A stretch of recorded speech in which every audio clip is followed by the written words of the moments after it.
राम राम जी। स्वागत है आपका हमारे यूट्यूब चैनल पे। आशा करती हूँ आप सभी अच्छे होंगे।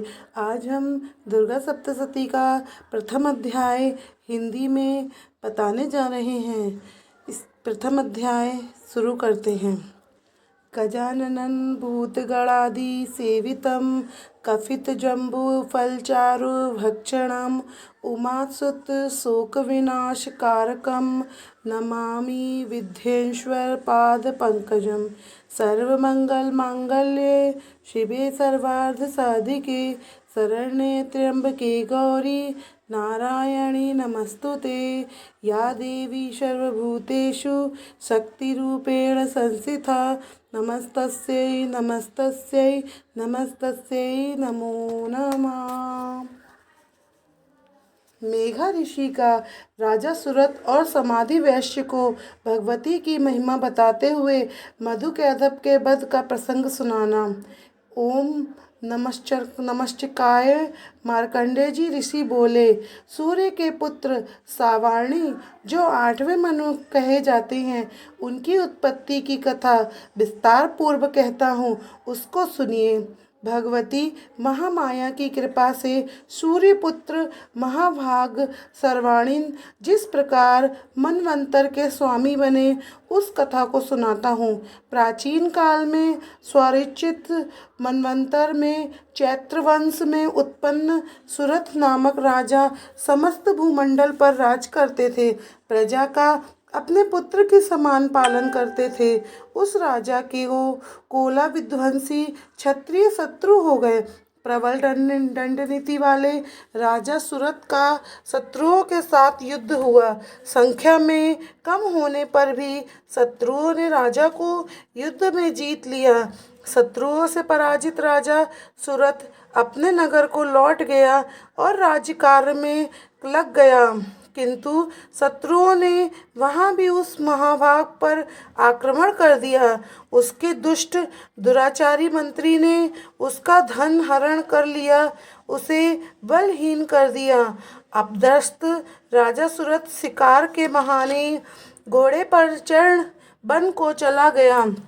उस वन में राजा ने अहिंसक पशुओं से घिरा हुआ तथा शिष्यों से शोभायान महर्षि मेधा का आश्रम देखा।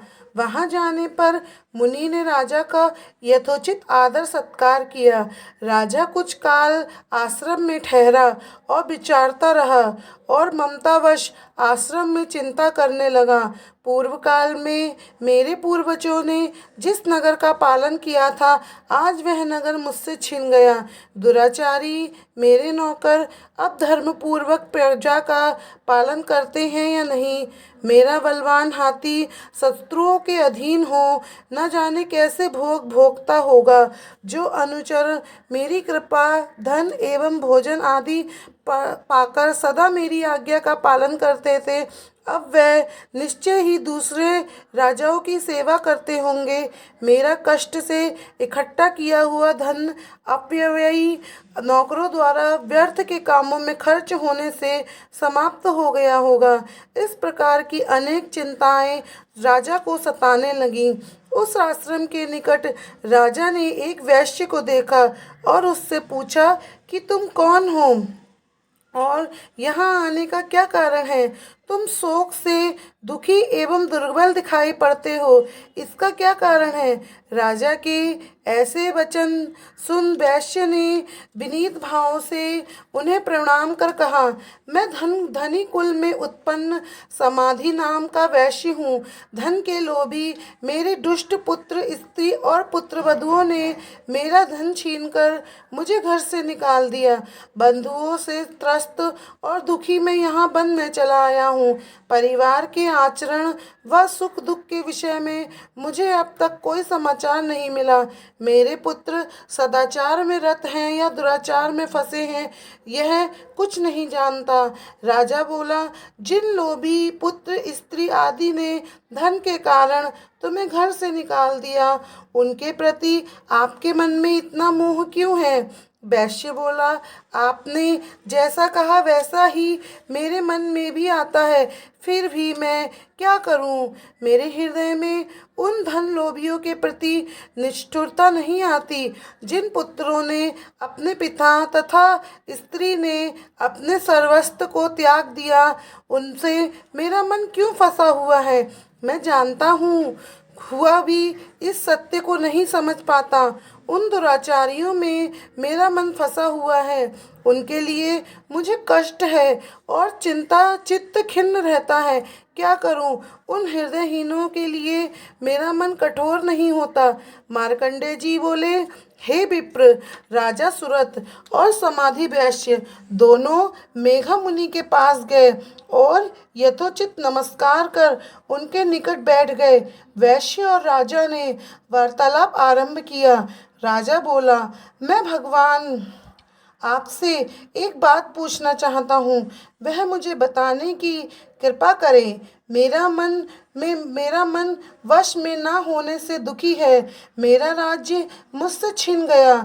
छूटे हुए नौकर चाकर, हाथी घोड़े और खजाने इत्यादि की मुझे चिंता, जानते हुए भी वह मेरे नहीं है, एक अज्ञानी की तरह हो रही है। और यह समाधि वैश्य भी पुत्र स्त्री आदि अपने परिवार द्वारा निकाला हुआ है, इसका भी मन उन्हीं में फंसा है। इस प्रकार हम दोनों अत्यंत दुखी हैं। हे मुनि, उनके दोषों को जानते हुए भी हम ममता मोह में क्यों फंसे हैं? विवेकहीन पुरुषों जैसी मूढ़ता मुझ में तथा इस वैश्य में किस कारण से है? ऋषि बोले, जैसे विषय सामने आते हैं वैसे ही सब प्राणियों का ज्ञान होता है। हे महाभाग, विषय सबके लिए अलग अलग हैं।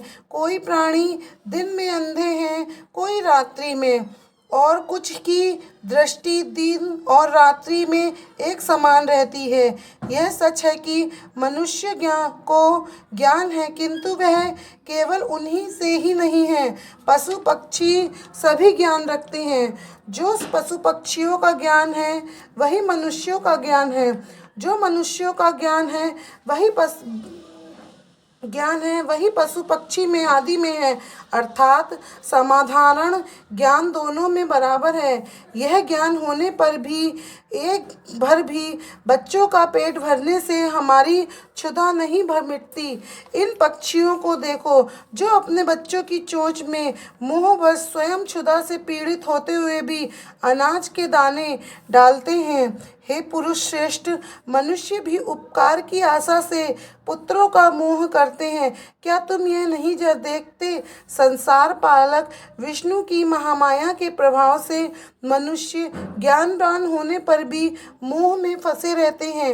इनमें कोई आश्चर्य की बात नहीं है, क्योंकि जगत उत्पत्ति भगवान विष्णु की योग्य निद्रा महामाया में संपूर्ण जगत मोहित है। इस सराचर जगत को उत्पन्न करने वाली भगवती ज्ञानी पुरुषों के मन को भी मोह में फंसा देती है। वही सर्वश्रेष्ठ ज्ञान स्वरूप मुक्ति देने वाली भगवती है, जो प्रसन्न होकर वरदान देती संपूर्ण ईश की स्वामिनी है। यह सुनकर राजा ने पूछा, भगवान, आप जिस महामाया को कहते हैं वह भगवती कौन है? वह कैसे उत्पन्न हुई और उसके क्या कर्म हैं?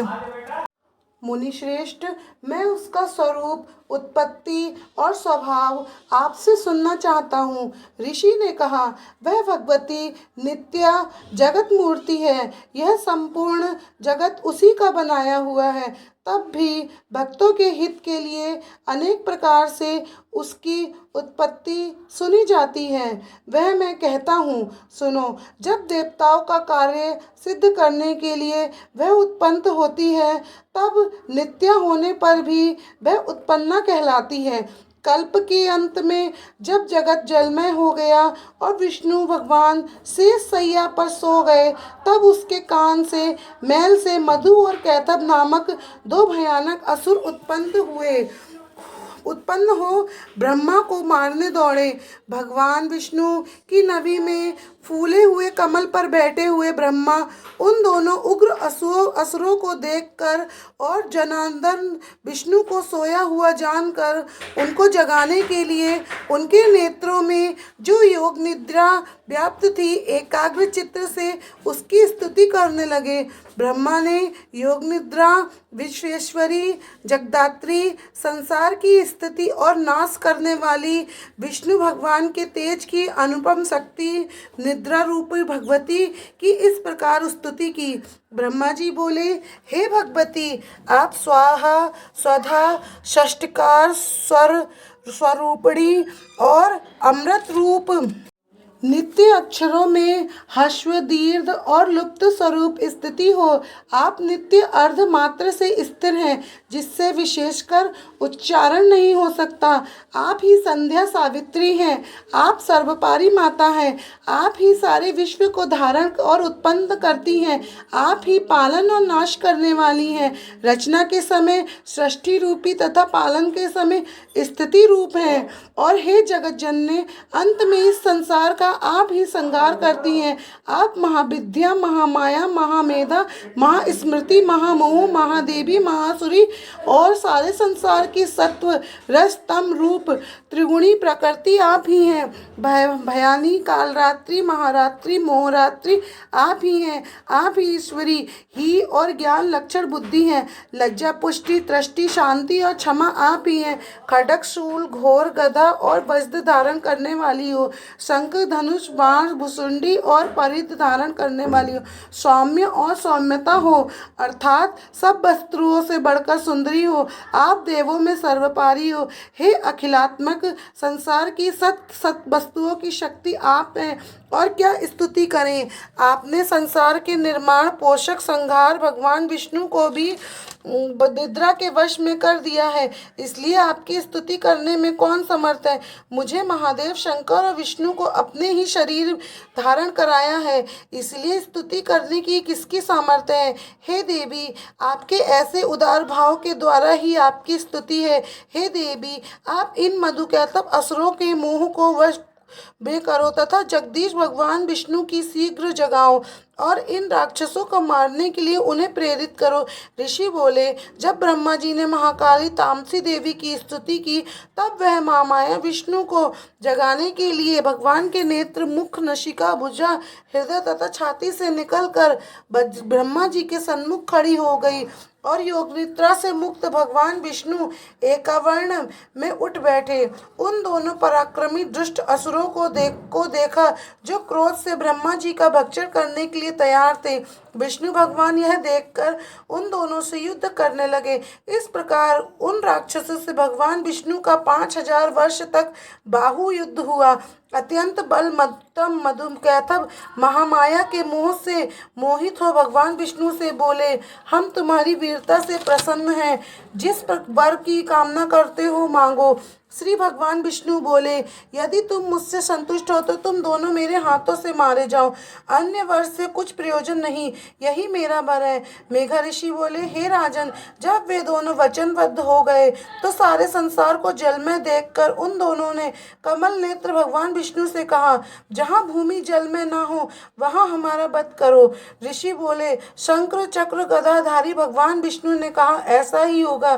कहकर अपनी जंघा पर दोनों के सिर चक्र से काट डाले। इस प्रकार ब्रह्मा की स्तुति किए जाने पर वह देवी स्वयं उत्पन्न हुई। इस देवी का और प्रभाव सुनो, मैं तुमसे कहता हूँ। भक्तजनों, इसकी आगे की कथा हम आपको द्वितीय अध्याय में बताएंगे। कथा कहने में जो भी भूल चूक हुई हो उसकी दोनों हाथ जोड़ के माफ़ी। आप सभी को नवरात्रों की हार्दिक शुभकामनाएं। आपका दिन मंगलमय व आनंदमय हो। आप सभी को राम राम जी। भूल चूक की फिर से एक बार माफ़ी। जय माता दी, जय माता दी, जय माता दी। यदि वीडियो अच्छी लगी हो तो मेरे चैनल को लाइक व सब्सक्राइब करें और वीडियो को अपने परिवारजन, मित्रजन सभी में शेयर करें। सनातन धर्म की जय हो। सनातन संस्कृति की जय हो।